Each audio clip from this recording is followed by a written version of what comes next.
Karl popper.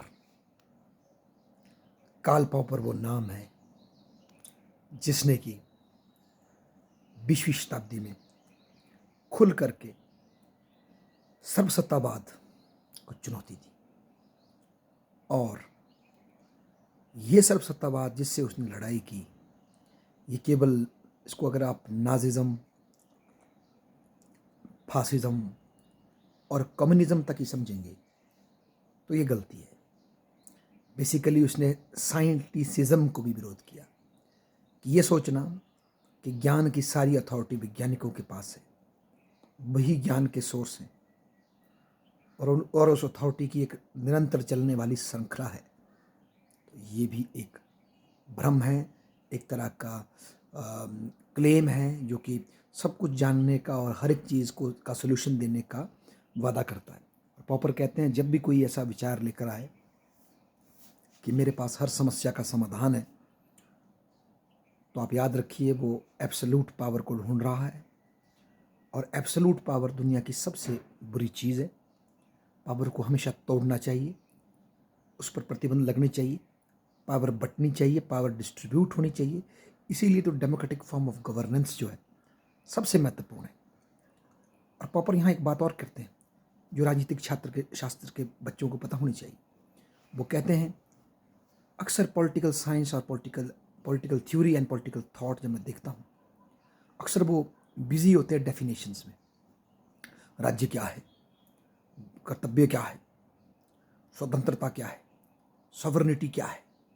तो popper कहते हैं डेफिनेशंस में बहुत ज़्यादा पढ़ना नहीं चाहिए, क्योंकि अक्सर डेफिनेशंस हम डिफाइन कर लेते हैं और दूसरों से अज्यूम करते हैं कि उनको आनी चाहिए, जो मैक्सिमम को आती नहीं। कुछ को आ भी गई तो भी हम शैलो लेवल पर डिस्कशन कर रहे होते हैं। डेफिनेशंस के नाम पर हम पांडित्य करते हैं, अपने ज्ञान को दिखाने की कोशिश करते हैं, जो कि उथला होता है।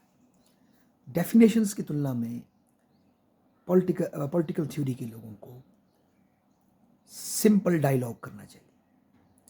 क्योंकि अगर मुझे लिबर्टी का पता नहीं, कि कॉन्सेप्ट को मैं डिफाइन नहीं कर सकता, पर इसका क्या मतलब है, एज ए सामाजिक प्राणी मुझे लिबर्टी का भास नहीं, मैंने लिबर्टी को फील नहीं किया। अगर मुझे इक्वलिटी का डिफाइन करना नहीं आ रहा, तो क्या इसका मतलब एज ए सामाजिक प्राणी मुझे इक्वलिटी का पता नहीं। राज्य को मैं डिफाइन नहीं कर सकता प्रॉपर तरीके से गैटल की तरह, तो क्या इसका मतलब मुझे राज्य का एहसास नहीं। तो हमें उन एहसासों पे चलना चाहिए, हमें एक डायलॉग बिल्ड करना चाहिए जो कि इस तरह के डेफिनेशन के पांडित्यों से बच करके रियल प्रैक्टिकल इश्यूज पे डील करे। तो पॉपर के अनुसार बजाय ये डिस्कस करने की सॉवरेनिटी क्या है, स्टेट क्या है, इसकी तुलना में ये प्रश्न महत्वपूर्ण है कि राज्य का लोगों के जीवन में किस हद तक हस्तक्षेप होना चाहिए और कहाँ से आगे राज्य को व्यक्ति के जीवन में हस्तक्षेप नहीं करना चाहिए। मतलब पॉलिटिकल थ्योरी की जो डिस्कशन है, जो क्वेश्चंस हैं, वो प्रैक्टिकली फेज होने चाहिए, ताकि लोग इन प्रैक्टिस में राज्य की शक्ति को या पॉलिटिकल एस्पेक्ट को स्टडी कर सकें, बजाय डेफिनेशंस में फंस जाएं। ये बात भी हमारे कार्ल पॉपर करते हैं। उसके पश्चात कार्ल पॉपर का जो फाल्सिफिकेशन का सिद्धांत है, उसका अर्थ ये है कि बेसिकली जो साइंटिस्ट होता है, जो वास्तविकता में जो ऋषि होता है, जो ज्ञान के प्रति जिसकी कमिटमेंट है, वो हमेशा जो भी वो थ्योरी प्रपोज करेगा, हाइपोथेसिस वो प्रपोज करेगा, उसको डाउट की नज़रों से देखेगा। अपनी हाइपोथेसिस को में ये चेक करेगा कि इसमें कोई कमी तो नहीं रहेगी, और अंतिम समय तक अपनी हाइपोथेसिस को क्रिटिकलिटी के थोड़े से मार कर परिष्कृत करने की कोशिश करेगा। ये क्लेम नहीं करेगा कि जो मैंने हाइपोथेसिस बना दी है, जो थ्योरी मैंने दी है, यही सही है। यहाँ हमें इसकी पॉपर की थोड़ी एपिस्टेमोलॉजी और उसकी जो विज्ञान की जो ग्रोथ है, उनका जो थ्योरी समझना पड़ेगा। कार्ल पॉपर विज्ञान के इंडक्टिव मेथड को नहीं मानता कि भाई ये मैंने इसको टेस्ट किया तो अगला इसी आधार पर मैं आगे देख सकता हूँ, या मैं हर एक पर्टिकुलर घटना को देखूंगा और उसकी जो सीरीज़ है उसके बेस पर फिर मैं आगे भी निष्कर्ष निकालूंगा। पॉपर मानता है कि विज्ञान का विकास ऐसे कंटिन्यूसली वैज्ञानिकों के बीच में चर्चा से नहीं हुआ कि न्यूटन ने अपनी थ्योरियाँ केपलर को बताई, केपलर ने आगे उसे सीखी, ऐसे नहीं गई थ्योरियाँ। उनसे आइडिया हो सकता है थोड़ा सा, परंतु मेन जो है हर महान विद्वान ने, चाहे केपलर का बात की, उसने न्यूटन की बात की, श्रोडिंगर की बात की, हाइजेनबर्ग की बात की, अपने आइंस्टीन की बात की, इन सब ने बेसिकली कंजेक्चर्स दिए, जो एक आइडिया होता है, एक मोटा एक फीलिंग, जैसे कि मुझे लगता है ऐसा हो सकता है।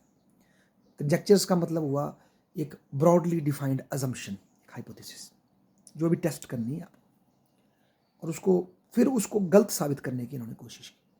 तो विज्ञान जो आगे बढ़ता है, कंजेक्चर्स और फिर फाल्सिफिकेशन। पहले मैं एक थ्योरी दूंगा, फॉर एग्जांपल डेमोक्रेसी जो मिडिल क्लास बढ़ाती है, ये मेरी एक कंजेक्चर है, फिर मैं इसको फाल्सिफाई करने के लिए टेस्ट करूंगा अलग अलग देशों के साथ। तो विज्ञान हमेशा कंजेक्चर, मतलब एक तरह की हाइपोथेसिस फैलाना चौड़ी, और फिर उसको वेरीफाई करना, सॉरी उसको वेरीफाई नहीं, उसको उसको फाल्सिफाई करना, उसको गलत साबित करना, वेरीफाई ना करना, क्योंकि वेरीफाई इंडक्टिव मेथड में करते हैं, एम्पिरिकल मेथड में करते हैं, जिसका वो विरोध करता है कि अगर उसमें क्या नुकसान है। पॉपर बोलता है कि आपने एक थ्योरी अज्यूम कर ली, ये सही है, बीवरलिज्म की तरह, फिर आप जाएंगे और उसी थ्योरी के हिसाब से प्रश्न फॉर्मुलेट करेंगे और उनको साबित करने लग जाएंगे। तो यहाँ तो पहले ही बायस आ गई, आपने पहले ही सोच लिया कि जो पढ़ा लिखा इंसान है वो अपने हक के लिए ज़्यादा अवेयर है, तो फिर आप जा कर के पढ़े लिखे लोगों से वो प्रश्न पूछेंगे और पढ़े लिखे लोग उत्तर देंगे। तो संभावना ये है कि जो आपने पहले ही अज्यूम कर लिया, वो सही मान लिया, उसके हिसाब से आपने क्वेश्चन फॉर्मुलेट कर दिए, उन क्वेश्चन में पहले ही बाइसेज आ गई आपके, जब टेस्ट करने जाएंगे आप में पहले से बाइसेज है, तो आप उसको कन्फर्म करेंगे। वहाँ कन्फर्मेशन से साइंस नहीं बढ़ती आगे, वेरिफिकेशन से साइंस आगे नहीं बढ़ती। बेसिकली इस माध्यम से हमारे पॉपर जी ने, जो लॉजिकल पॉजिटिविस्ट अपना बाजा बजा रहे थे, बेवरलिस्ट अपना बाजा बजा रहे थे कि भैया फर्स्ट आप हाइपोथेसिस लो, फिर इसको वेरीफाई करो, ह्यूम की तरह टेस्ट करो, प्रूव हो गई तो ये सत्य है। इसका उल्टा मेथड उन्होंने दिया कि नहीं जी, कंजक्चर होता है, एक असम्पशन होती है, जो कि पूरी तरह से एक लॉजिकल टाइप है, ना कि एम्पिरिकल है, तो यानी या इंडक्टिव है। और फिर उसके बाद आप उसको फाल्सिफाई करो, उसको जुटलाने की कोशिश करो। अगर वो जुटला नहीं सके तो वो सही है फॉर द टाइम बीइंग, अगर नहीं है तो जुटला दिया आपने तो वो थ्योरी, उसको उस थ्योरी को बाहर फेंकिए। इसमें पॉपर का जब मैंने एक इंटरव्यू सुना तो वो बोलते हैं कि बेसिकली आइंस्टीन ने भी कभी ये नहीं कहा कि जो मेरी थ्योरी ऑफ रिलेटिविटी आई है ये परफेक्ट थ्योरी है। उसने बोला ये भी एट बेस्ट कंजेक्चर ही है, एक अनुमान है, हो सकता है न्यूटन से थोड़ा बेटर हो, पर इसमें भी परिष्कृत करने की बहुत संभावना है। अब इसमें हमारे पॉपर जी उदाहरण देते हैं, वो प्लेटो और सुकरात की मानसिकता को कंपेयर करते हैं। वो बताते हैं जब प्राचीन एथेंस में डेल्फी ने कहा, मतलब माता ने कहा कि भाई, देवता ने कहा कि भाई सबसे विद्वान कौन है, बोला सुकरात है। तो लोग सुकरात के पास आए, बोले सुकरात जी, माता कह रही है कि सबसे समझदार आप हैं। सुकरात ने बोला है, वो मुझे समझदार कैसे कह सकती है, मुझे तो लगता है मुझे कुछ नहीं आता। तो इस चक्कर में सुकरात कई लोगों से डिस्कस करते हैं, स्टेट्समैन से डिस्कस करते हैं, कोई पुजारी से डिस्कस करते हैं, कोई कुम्हार से डिस्कस करते हैं, कोई और कई लोहार से जी से डिस्कस करते हैं, सबसे डिस्कस करते हैं और पाते हैं ठीक है, हो सकता है किसी से मुझे थोड़ा सा ज़्यादा आता होगा, पर मुझे इन अ होल कुछ नहीं आता। उसको मेरा थोड़ा कम आता होगा, पर मुझे सब कुछ नहीं आता, मेरे ज्ञान की बड़ी लिमिटेड सीमा है। तो बाद में लोग दोबारा फिर सुकरात खुद जाता है माता के पास, डेल्फी के पूछता है, माँ तू बता, तूने मुझे क्यों कहा भाई, मुझे तो लगता है मुझे आता कुछ नहीं, मैं तो बड़ा ज्ञानी हूँ, मेरे से बड़ा अज्ञानी तो कोई है नहीं। तो माता ने कहा इसीलिए मैंने कहा कि आप सबसे ज़्यादा ज्ञानी हो, क्योंकि ज्ञानी वही है जिसको अपने ज्ञान की कमी का एहसास है, उसको वो क्रिटिकली चेक करता है, वही ज्ञानी। ये उदाहरण कार्ल पॉपर देते हैं।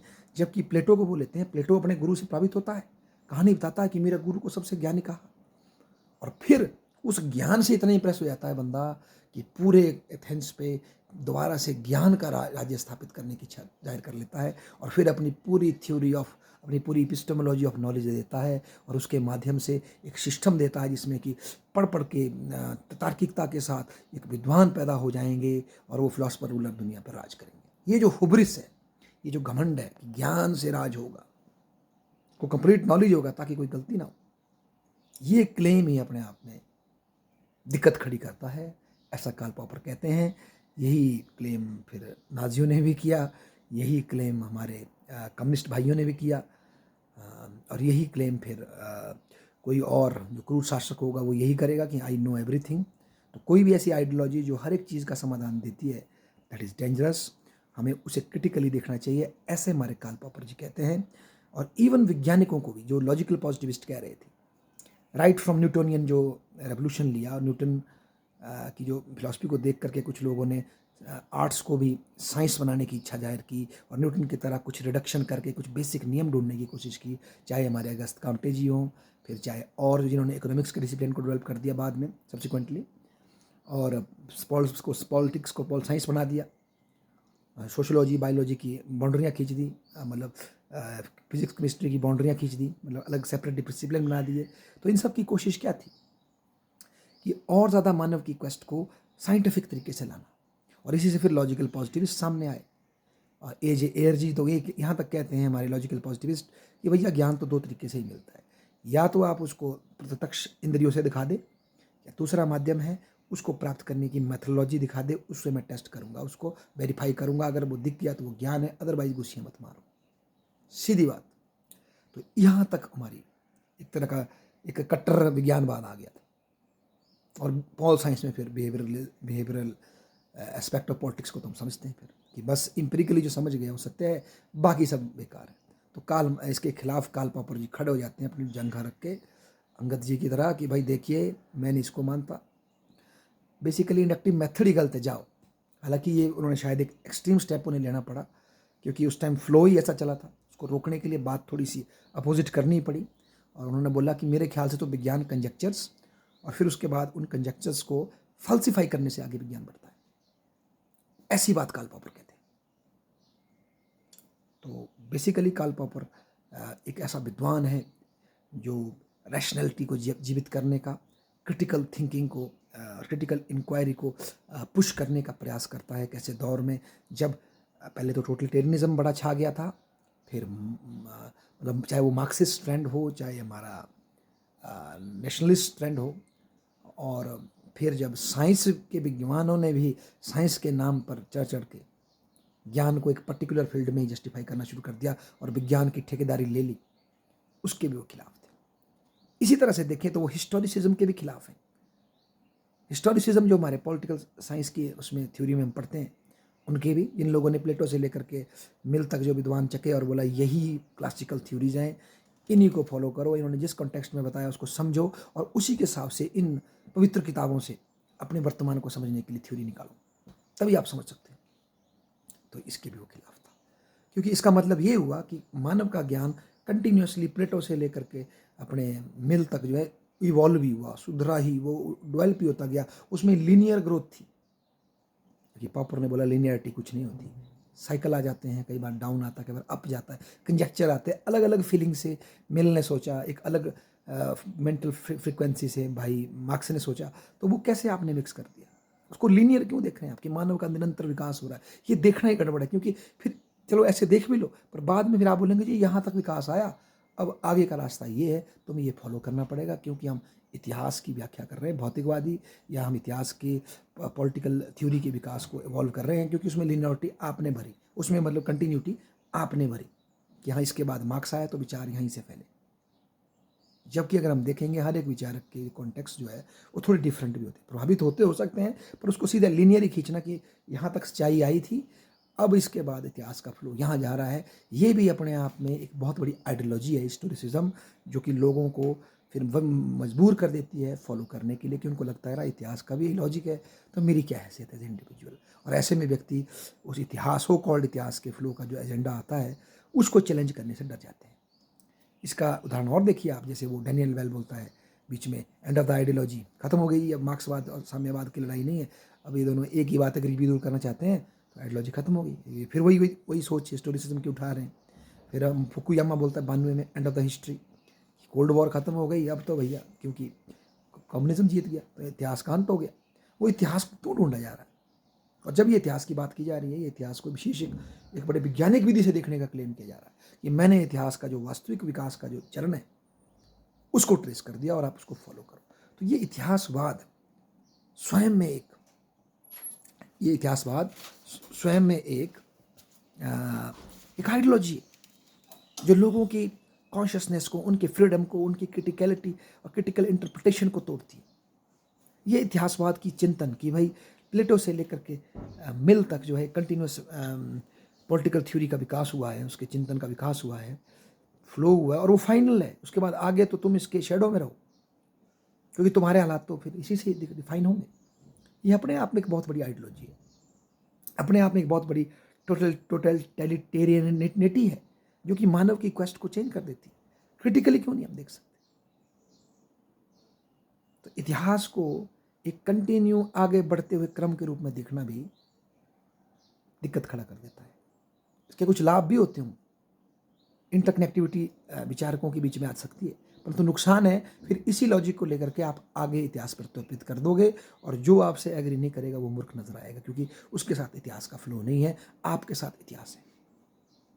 ये बात मिस्टर कार्ल पॉपर कहते हैं।